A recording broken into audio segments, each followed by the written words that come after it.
নমস্কার বন্ধুরা, এখন আমি আপনাদের সামনে এমপ্লয়মেন্ট ব্যাংকের একটি সবচেয়ে বড় গুরুত্বপূর্ণ খবর শোনাবো। দেখুন, এমপ্লয়মেন্ট ব্যাংক থেকে যে সমস্ত বন্ধুরা যুবশ্রী প্রকল্পের ভাতা পাচ্ছেন মাসে, মাসে ৳১৫০০ করে, তাদের জন্যই কিন্তু এই ভিডিওটি আমি বানাচ্ছি আজকে।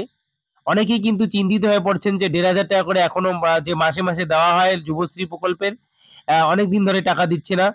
লোকসভার ইলেকশন সম্পন্ন হয়ে গেল, তারপরেও কিন্তু এখনো অ্যাকাউন্টে টাকা ঢুকতেছে না। অনেকেই চিন্তায় পড়েছেন। তার আগে কিন্তু এখানে আবার নতুন করে একটি ওয়েটিং লিস্ট প্রকাশিত হয়েছে। আরো প্রায় ২৩,০০০ এর নাম আ আ রয়েছে। ২৩,০০০ যুবতীর কিন্তু নতুন করে আবার যুবশ্রী প্রকল্পের ভাতা পাবেন। তবে পুরনো যুবশ্রী প্রকল্পের ভাতা কবে দেওয়া হবে? আবার নতুন করে কিন্তু অ্যানেক্সার 3 ফর্ম ফিল আপ শুরু হয়ে যাবে জুলাই মাসের ১৫ তারিখের পর থেকে। সবাই কিন্তু চিন্তিত হয়ে পড়েছেন। তবে বন্ধুরা দেখুন, চিন্তার কোনো কারণ নেই। জুন মাসের ৩০ তারিখের মধ্যে আপনারা কিন্তু ২ মাসের টাকা পেয়ে যাবেন এবং জুলাই মাসের যদি মাঝামাঝি সময় থেকে অ্যানেক্সার জমা শুরু হয়ে যায়, তার আগে আবার ১ মাসের টাকা, মোট কিন্তু ৩ মাসের টাকা পাওয়া যাবে। অর্থাৎ ৳৪,৫০০ পেতে চলেছেন যুবশ্রী প্রাপকরা।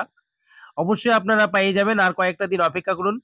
আর যারা টাকা পাচ্ছেন ৳১৫০০ করে, আপনারা মাথায় রাখবেন জুলাই মাসের মাঝামাঝি অর্থাৎ ১৫ তারিখের পর থেকে কিন্তু শুরু হতে পারে অ্যানেক্সার ৩ জমা।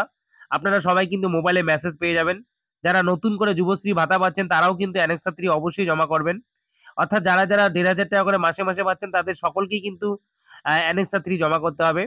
দেখুন বন্ধুরা, অবশ্যই আপনারা পেয়ে যাবেন ৳৪,৫০০। এই জুলাই মাসের ১৫ তারিখের আগেই আপনারা ৳৪,৫০০ অর্থাৎ ৩ মাসের যুবশ্রী প্রকল্পের ভাতা পেয়ে যাবেন। আপনাদের কোনো চিন্তার কারণ নেই। কারণ আমি একটি অফিসিয়াল সূত্র মারফত খবর পেয়েছি যে যুবশ্রী ভাতা দেওয়ার কিন্তু সমস্ত প্রক্রিয়া সম্পন্ন। খুব শীঘ্রই টাকা অ্যাকাউন্টে ঢুকে যাবে। যেকোনো দিন কিন্তু ৩০ তারিখের আগে, অর্থাৎ যেকোনো দিন কিন্তু আপনারা ২ মাসের টাকা অ্যাকাউন্টে পেতে পারেন। এবং জুলাই মাসের ১৫ তারিখের মধ্যে আপনারা আরো ১ মাসের টাকা পাবেন। সর্বমোট কিন্তু ৩ মাসের টাকাই পেয়ে যাবেন। দেখুন বন্ধুরা, ভিডিওটি দেখে যদি ভালো লাগে চ্যানেলটিকে সাবস্ক্রাইব করে রাখবেন, লাইক ও শেয়ার করবেন বন্ধুরা। আর এই চ্যানেলের মাধ্যমে আপনারা কিন্তু যুবশ্রীর সমস্ত রকম আপডেট পেয়ে যাবেন সবার আগে। অবশ্যই আপনারা ভালো লাগলে চ্যানেলটিকে সাবস্ক্রাইব করে রাখবেন বন্ধুরা। ধন্যবাদ।